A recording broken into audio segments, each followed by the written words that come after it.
방금의 말씀을 통하여서 똑똑한 바보로 살기라는 제목으로 좀 말씀을 나눌게요. 제목이 좀 그렇죠. 똑똑한 바보.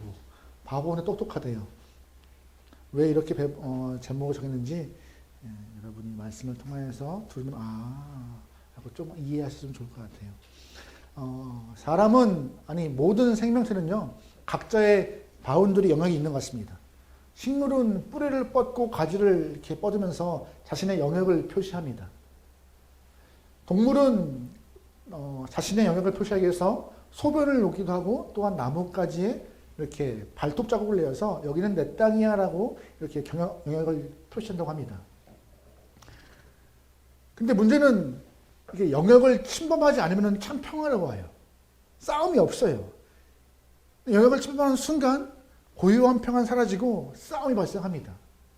그냥 내 영역 안에서 각자의 삶에서 주어진 것 가지고 살면 되는데 신기하게도 내 영역 안에 있는 것들과 만족을 못하여서 자꾸 다른 사람의 영역을 침범하여서 그것을 뺏어오려고 하는 경우가 많아요. 그래야 내가 더 많은 것들 내 영역을 넓혀서 더 많은 것들로 인하여 행복을 누릴 수 있다고 믿는 것 같아요. 자꾸 침범을 해요. 침범하는 순간 평화는 깨지죠. 하지만 침범당하는 사람은 침범을 막기 위해서 공격성을 드러냅니다. 그것이 폭력으로 드러나기도 하고 어느 순간에는 또 법적으로 소송을 하기도 하죠. 참 번거롭고 난처한 일이 발생하기도 합니다. 여러분 질문 드려볼까요? 여러분이 생각하는 정의로움은 뭐죠? 정의로움. 다양한 방법으로 해석이 많을 텐데 저는 개인적으로 정의로움에 대해 설명할 때 다른 건 어렵게 표현하는 것보다 내가 갖고 있는 것, 나의 행복들을 부당하게 뺏기지 않도록 보호하는 것이 정의로운 것 같아요. 그게 나라가 됐든 공동체가 됐든 뺏기지 않도록 나를 지켜주는 것. 그게 정의로운 것 같아요. 근데 오늘 본문에서 보면은요, 예수님이 그 정의로움을 지키시는 방법이 조금 다릅니다. 우리 일반적으로 내 영역에 침범하여서 내 것을 뺏어가는 그런 정의로움을 앗아가는 일에 대해서 우리는 공격하고 폭력을 휘두르고 법을 통하여서 호소하고 어떻게든 지키려 하지만 오늘 예수님은 그 정의를 지키는 과정 가운데 조금 다른 방법으로 우리에게 좀 이런 모습이 옳다라고 얘기하세요. 우리 38절 다 같이 읽어보겠습니다. 시작. 또 눈은 눈으로 쉽지 않은 말씀이죠. 부당한 피해를 경험하면은 억울하고 속상합니다. 그만큼 피해를 당한 나는 상대방에게 그만큼 다시 똑같이 대가를 지어주고 싶어요. 나한테 이렇게 피해를 입혔어? 두고 봐. 똑같이 하고 말 거야 라고. 근데 문제는 나한테 그럴 능력이 없다는 거예요. 내가 똑같이 피해를 입었으면 똑같이 피해를 줘야 돼요. 그게 맞는 거잖아요. 아이를 키우면 항상 보는 모습 같아요. 청년들이나 아직 미혼인 영혼들은 자신의 어렸을 때를 한번 떠올려 보세요. 그냥 아이들이 가다가 실수로 형제를 툭 쳐요. 그러면 툭 침 당한 아이는 어떻게 해요? 쳤어? 왜 쳐? 하고 또 툭 쳐요. 그럼 맞은 아이는 어떻게 돼요? 왜 때려? 그럼 또 툭 쳐요. 그러면 또 반대 아이는 어떻게 되겠어요? 내가 그렇게 세게 때렸어? 힘을 더 실죠. 그럼 한 대 맞은 아이는 어떻게 돼요? 두 대 때리게 됩니다. 그럼 두 대 맞은 아이는 더 화가 나서 세 대가 때리게 되죠. 이 모습은 저와 제 동생의 모습이기도 하고 저의 아이들 모습이기도 하고 여러분이 어렸을 때 모습이었던 것 같아요. 툭 건드던 한 대가 두 대가 되고 감정에 실려 힘이 실려 세 대가 되고 싸움이 되는 것. 이게 우리의 인생인 것 같아요. 내 영역에 누가 침범하는 순간 똑같이 돌려줘야 되고 근데 똑같이 못 돌려주다 보니까는 거기 감정에 실리고 힘이 실려서 복수가 돼버리고 보복이 돼버리는 때가 다반사인 것 같습니다. 항변하죠. 나는 내 것을 지키려고 그랬어. 그것이 나는 옳은 거라고 생각했어. 라고. 받은 만큼 딱 주면 돼요. 내가 힘으로 오만큼 피해를 받았으면 5만큼 주면 돼요. 근데 그게 우리한테 불가능하잖아요. 창세기 34장 보면은요, 야곱의 딸 디나가 나옵니다. 근데 그 디나가 세겜 땅에 놀러 갔다가 세겜성의 추장에게 성폭행을 당하는 아주 끔찍한 일을 경험해요. 그때 디나의 오빠들이 여동생의 가슴 아픈 일을 보면서 참을 수 없어서 복수의 계획을 세웁니다. 디나를 성폭행했던 그 세겜 땅의 추장이 야곱에게 와서 나 정말 디나를 좋아하니 부인 삼게 되려고 간청을 해요. 결혼하겠다고. 그때 오빠들이 하는 얘기가 좋아. 결혼하는 거 좋아요. 근데 딱 하나, 우리는 이스라엘 사람들이라서 할례를 해야 되는데 당신들은 할례 안 했잖아요. 다 할례 하세요. 그러면 아버지와 저희가 다 허락할게요. 라고 조건을 걸어버려요. 디나와 결혼하고 싶은 이 추장은요, 부족 사람들 다 설득하여서 모든 남자가 할례를 받습니다. 그 틈을 타서 디나의 오빠들이 세겜성에 쳐들어가 모든 남자를 다 죽여버립니다. 아주 피해 복수를 하고 돌아오는 그 모습을 보게 돼요. 끔찍한 피해 현장이죠. 이것이 인간의 본성인 것 같아요. 자신의 분노함, 억울함을 어떻게든지 폭력으로, 어떻게든지 입술로, 어떻게든지 호소해서 보고 싶은 그런 모습. 복수와 분노를 찬 모든 행위는 인간의 본능인 것 같고 본성인 것 같아요. 피해를 받게 되면 그게 정당하든 정당하지 않든 받은 대로 돌려주고 싶은 마음이 인간의 마음인 것 같습니다. 그래서 역사를 보면은요, 피해의 역사이고 칼의 역사이고 보복의 역사이고 분노의 역사인 것 같습니다. 예수님이 이런 모습을 알자, 인간의 이런 모습을 알자, 복수하고 싶은 마음을 알고 피해, 분노를 표출하는 사람인 걸 아셔가지고 말씀 가운데 그 복수심을, 분노를 조절하게끔 딱 최소한의 것들을 정해줬어요. 율법 가운데. 함부로 보복하지 않고 정말로 받은 것만큼 이렇게 보상받고 문제가 해결할 수 있도록 말씀으로, 율법으로 정해놓으신 부분이 있습니다. 출애굽기 21장 말씀인데요. 같이 읽어볼게요. 시작. 그러나 다른 해가 있으면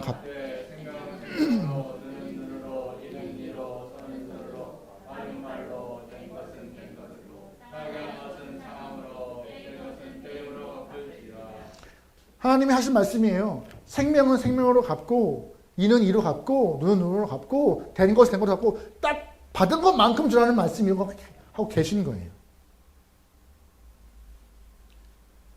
근데 사람들은요, 이 말씀을 통하여 오해하기 시작합니다. 그래. 내가 피해 받았으니 똑같이 보상해도 되겠구나라고 하는 그런 보복의 원리를 갖고, 하나님도 허락하셨는데 그렇게 하는 건 마땅해라고 오해를 하기 시작합니다. 근데 하나님께서 율법 가운데 이렇게 허락하신 이유는 뭔지 아세요? 더 큰 피해 보복, 더 큰 싸움들, 더 큰 분노들이 없고자 최소한의 자구책을 만들어 놓으신 것이 이 율법이신 거예요. 절대로 너 개인적으로 가서 내가 이가 하나 부러졌으니 너도 이 하나 부러뜨릴게 라고 하는 것이 아니라, 억울하고 힘든 상황이 발생하면은 법을 통하여서 호소하고 정당하게 받으라는 얘기를 하고 있는 것이에요. 여러분 이 말씀 보시면은 이 말씀 누구한테 하신 것 같아요? 개인한테요? 눈에는 눈, 이에는 이, 된 것은 된 것, 때린 것은 똑같이 때려서 갚아라고 한 이 말씀이 각자에 하셨던 말씀일까요? 아니에요. 우린 그 앞에 있는 거를 빼먹고 요거만 보고 있어요. 앞에 이런 말씀이 있습니다. 같이 볼게요. 같이 읽어 시작. 그가 하루나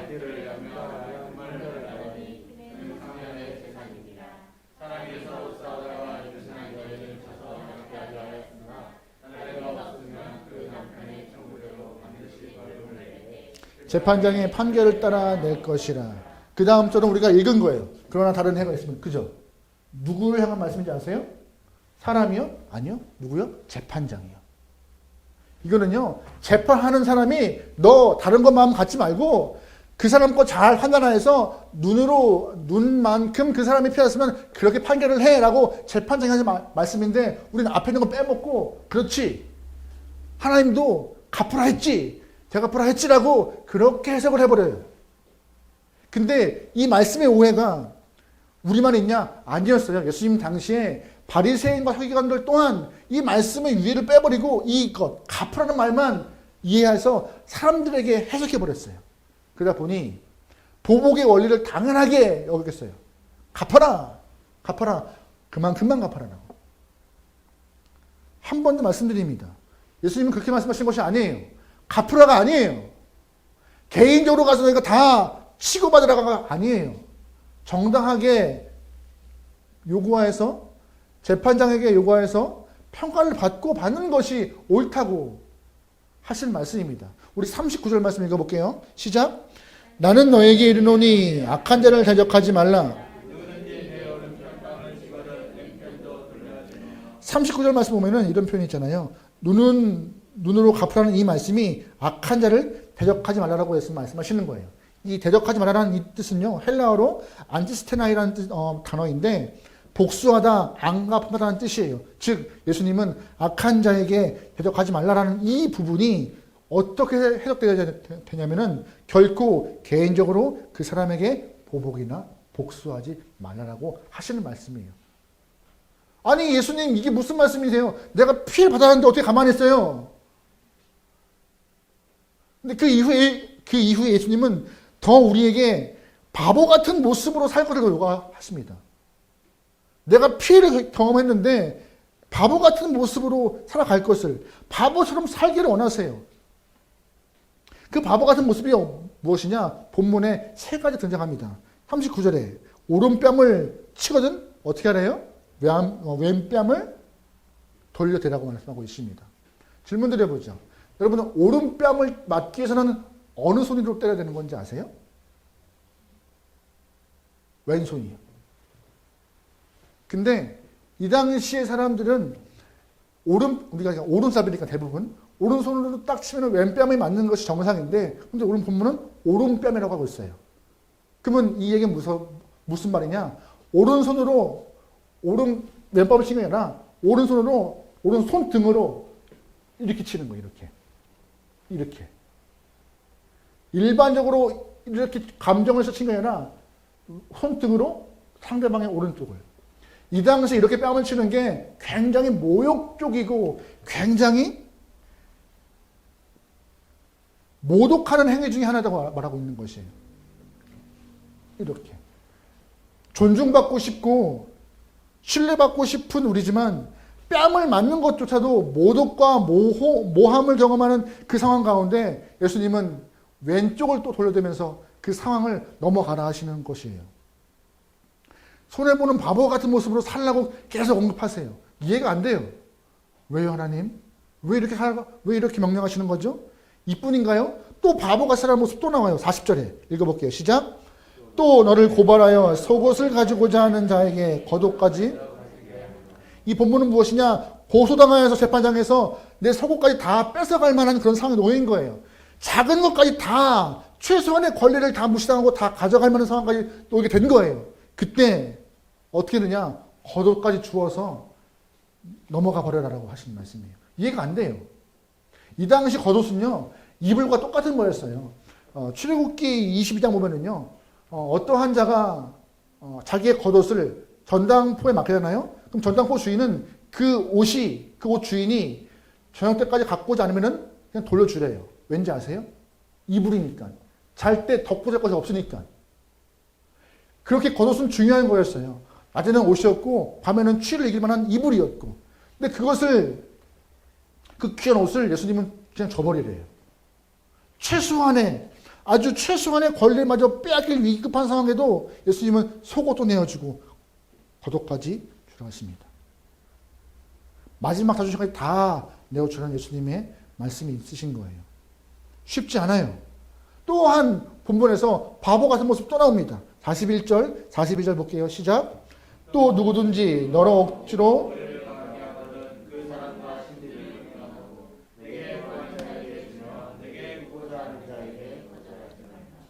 오늘 본문의 41절 보면은 하나의 단어가 우리에게 집중시킵니다. 뭔지 아세요? 억지로. 억지로. 이 당시 이스라엘 사회는요, 로마가 이스라엘 지배할 때였어요. 그래서 로마 군인들은요, 지나가는 사람 아무나에게 짐을 지워서 1마일 정도는 가게 하는 것이 그냥 통용되었대요. 1마일 정도. 그게 3리에서 5리래요. 군인이 억지로 물건을 지어놓아서 너 가. 혹시 이 모습 기억하세요? 예수님 십자가 질 때 억지로 십자가 지었던 군인의 심을 같은 모습인 거예요. 그냥 그렇게 억지로 물건을 지고 노역을 시켜도 아무 말을 할 수 없던 상황이래요.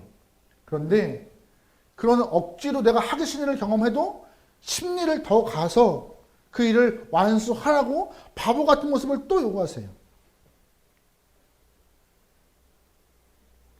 내가 하기 싫은 일 경험함에도 불구하고 그 일을 관용과 너그러움으로 살아가는 것이 천국 백성의 모습이라고 얘기하십니다. 혹시 여러분 이 세 가지의 모습, 왼 뺨을 맞으면 오른쪽 돌려도 되고, 속옷 가져가려고 하면 겉옷까지 다 주며, 오리 가져가는데 심리까지 가주는 이 모습, 예수님 말씀하신 이 바보 같은 삶의 모습을 여러분 이해하시나요? 동의하시나요? 동의하고 싶지 않죠? 왜요, 하나님? 나 손해보는데. 이거 비현실적이에요, 하나님. 어떻게 당하고 살아요? 그러면 앞전 설교를 좀 기억해 보세요. 내가 당했다고 똑같이 또 피보복을 하고 또 분노를 표출해요. 그럼 여러분 똑같이 주실 수 있으세요? 5를 받았으면 5만큼 주실 수 있으세요? 10을 받았으면 10만큼 줄 수 있으세요? 내가 아무리 5만큼 주고 10만큼 줘도 상대방에게는 감정과 또한 분노가 또 쌓여서 계속 반복되는 감정 싸움과 분노와 싸움이 발생하는 그 모습이 발생할 수밖에 없는 상황인 거예요. 복수가 반복되는 인생, 복수가 계속 반복되는 삶의 모습이 이 땅에 차고 넘칠 수밖에 없는 거예요. 그래서 예수님 말씀하시는 거예요. 이해가 안 되지? 하지만 이 땅의 평화와 영혼의 평화를 위해서는 너희가 그렇게 사는 것이 맞다라고 하는 거예요. 이해가 안 돼요. 그렇지, 이해가 안 되지. 하지만 이 땅의 평화가 필요하지 않니?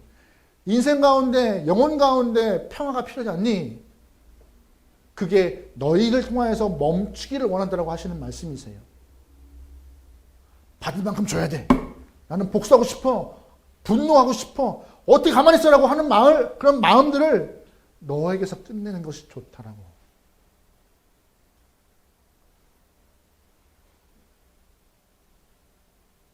윌리엄 바클리라는 사람이 오늘 본문 마태복음 5장을 주석하는데 이렇게 해석하고 있습니다. 예수님이 하신 이 말씀으로 말하면은 기독교가 세상에 보여줄 수 있는 가장 독특한 성격의 윤리이다. 예수 믿는 사람이 악한 자를 대적하지 않고 그냥 당하는 것이야말로 세상의 윤리와는 전혀 다른 기준이며 그것이 진정한 기독교인다운 삶이다. 진정한 기독교인다운 삶, 당하는 삶이래요. 여러분 동의하시나요?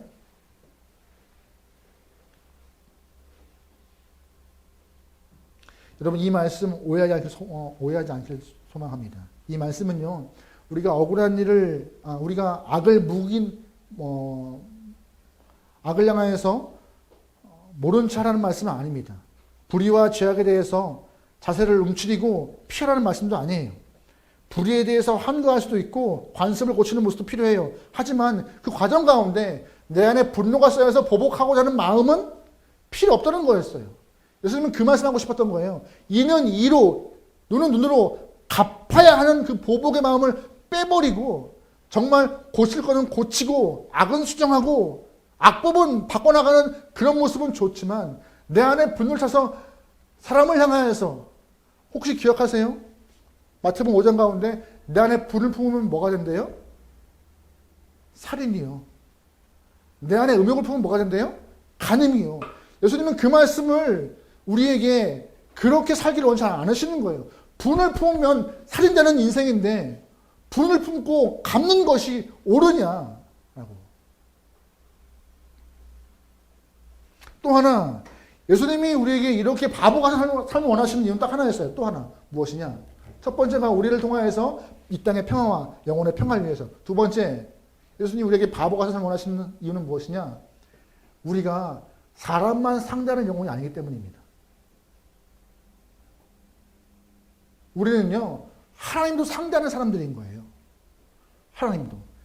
우리가 사람만 상대하는 경우가 하면은 다 무시하고 피해받은 것만큼 보상하고 나도 갚으면 돼요. 하지만 갚으실 하나님, 보호하실 하나님이 계시기 때문에 우리는 하나님 보시기에도 바른 삶을 살아나가야 되는 그런 숙제를 갖고 있는 성도이라 우리에게 그런 삶 옳지 않다고 하는 것이 오늘 본문의 이야기입니다.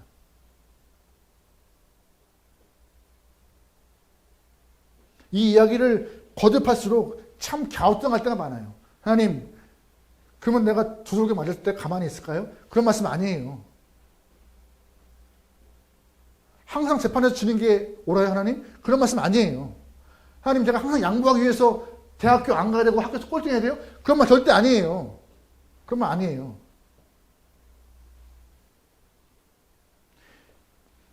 내 개인적인 이익을 지키기 위해서 물불 안 가리고 눈에 불을 켜고 달려드는 마음들, 그걸 하나님 원치 않으시는 것이고, 또한 너무 집착하여서 하나님 바라보지 못하고 이 땅에 너무나 내 모든 것을 쏟아놓는 그런 모습들을 원치 않는 것이고, 하나님은 나 있다라고 하시는 거예요. 사람을 향한 마음 알겠는데, 상황을 향한 분노 알겠는데, 내가 있으니 조금만 컴다운 하라는 것이에요. 수요일날 설교 들으신 분은 좀 아시겠지만, 열왕기하 13장 보면은요, 하나님이 땅을 어떻게 하신지 아세요? 회복시키세요. 하나님 그런 분이세요. 물질의 복 중요하죠. 하지만 하나님이 더 우리에게 큰 복인 이유는 하나님이 회복시키시는 분이기 때문에, 또 하나님이 말씀으로 이루시는 분이기 때문에, 또 하나님이 고통과하는 영혼들을 방관하지 않으시는 분이기 때문에 하나님이 복인 거예요. 그분을 우리가 상대하기 때문에 상황에 목매어서 너무 거기에 집착하여서 부르르 떨며 분노하며 내 안에 악한 마음을 품는 것이, 이득을 회복시키고자 눈에 불을 켜고 하장 볼 거 없이 덤비는 모습, 집착하는 모습 원치 않는 것이에요. 오히려 그것이 세상 보기에도 안 좋은 평가, 하나님 보기에도 안 좋은 평가인지라.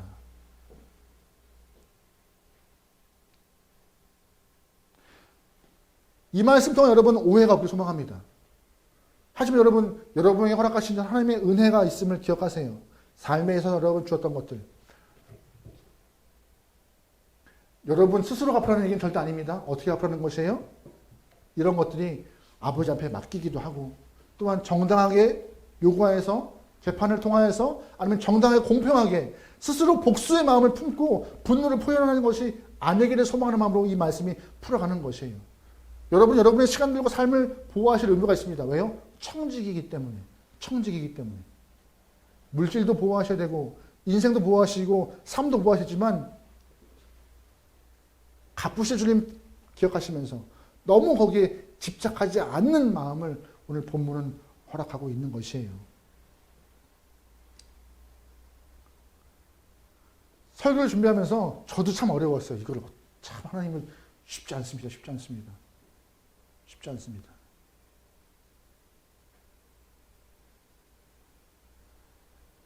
근데 하나님은 수요일, 주일 설교를 준비하면서 저한테 계속 하셨던 말씀이 딱 하나예요.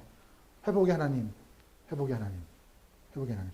예레미야 말씀 보면 이런 표현이 있어요. 이루시는 분 여호와, 행하시는 분 여호와. 말씀을 이루시고 행하시는 분이 하나님이시기 때문에 우리는 이 땅에 너무 집중하지 않고 갚으실 주님이 있기 때문에 너무 여기에 목매이지 않는, 하늘의, 이 땅의 상급보다 하늘의 상급이 더 큰 걸 믿고 살아가는 영혼이 되기를 주님은 소망하고 계신 거예요. 그래서 너무 그렇게 불을 떨지 마라. 불을 떨지 마라. 그럼 사람들 보기에 너희는 하늘의 상급이 없는 것처럼 보인다라고. 여러분과 제 삶이 이 땅에 있는 상급보다 하늘에 있는 소망의 상급이 더 크게 바라고 소망합니다. 그걸 좀 갖고 살아가길 소망해요. 근데 이것이 생각보다 쉽지 않아요. 하나님, 어떻게 우리가 바보같이 살아가는 것이 쉽겠어요, 하나님. 어려워요. 하나님 오늘 본문을 통하여서 또한 우리의 오늘 말씀을 통하여서 어떻게 바보지만 좀 똑똑한 바보가 살 수 있을까라고 답을 줬습니다. 첫 번째, 똑똑한 바보로 살 수 있는 방법은 로마서 12장 이런 편이 있어요. 같이 읽어볼게요. 시작. 내 사랑하는 자들아, 내가 친히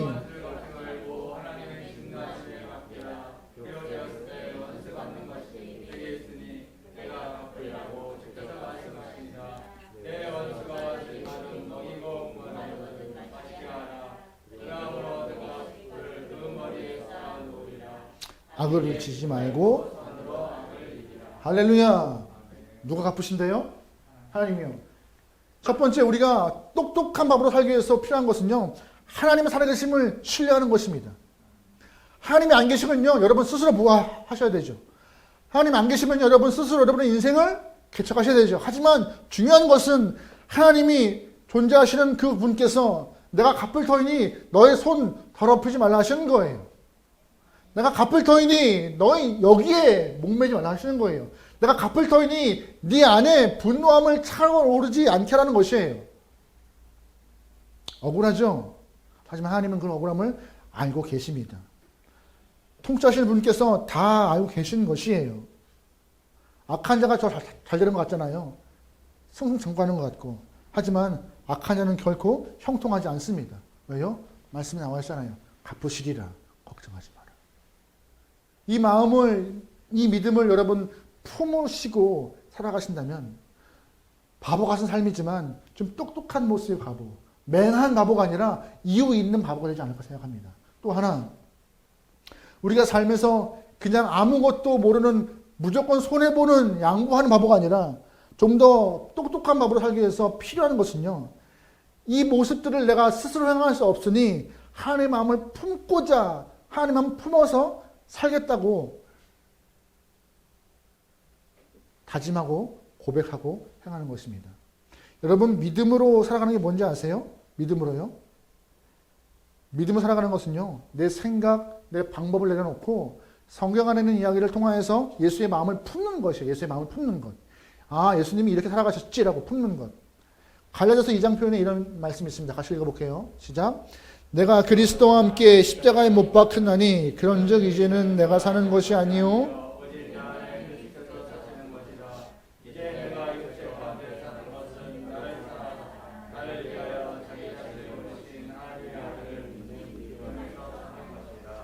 믿음에서 사는 것이란 내 안에 예수의 마음을 품는 것이에요. 그래서 하나님, 나는 할 수 없어요.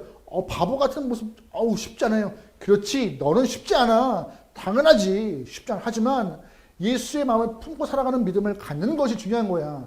여러분, 이 땅에서 가장 억울한 사람이 누군지 아세요? 예수님이시잖아요. 아무런 죄 없이 옷 다 빨개 벗기시고 침뱉음 당하시고 모욕 당하시고 십자가에 못 박히시고 죽음 당하시는 그 순간까지 딱 한마디 하세요. 하나님, 저들이 하는 짓을 모릅니다. 용서하소서라고. 마지막까지 저들의 죄를 묻지 않으시고 본인이 감당하시고 가시는 분이 예수님이셨어요. 가장 억울한 인생이 억울하게 돌아가지 않으시고 다 품으시고 돌아가시는 마음. 그 모습. 우리도 그 모습 갖기 위해서는요, 내가 할 수 있는 것은 아닙니다. 하나님, 나에게도 예수의 마음을 품게 돌아가시고 그렇게 살아가서 똑똑한 바보가 되게 허락하소서. 갚으실 주님 계시기 때문에, 하나님의 회복하실 주님이 계시기 때문에 걱정하지 않게 도와주소서라고, 그게 우리에게 옳은 것이라고 말씀하고 있는 것입니다. 하나님은 본문을 통하여서 악을 배격하지 말라 하셨습니다. 즉 개인적으로 분노에 찬 마음을 갖고 안갚음하거나 복수하지 말라 하셨어요.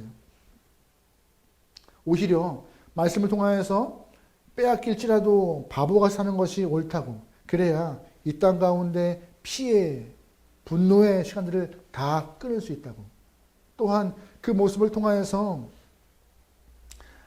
선을 악으로 이기는 모습을 우리에게 허락하심으로 하나님의 살아계심과 동행하심이 우리를 통하여 표현되기를 오늘 말씀을 통하여서 예수님은 우리에게 언급하고 있는 것입니다.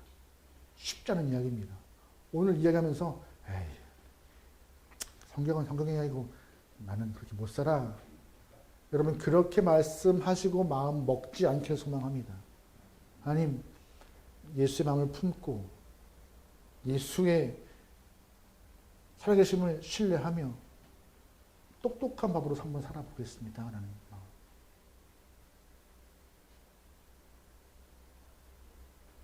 그래서 여러분 마음 가운데 미움과 복수심 사라져버리고 은혜와 평안함이 충만하기를 예수님의 이름으로 축원합니다. 아멘.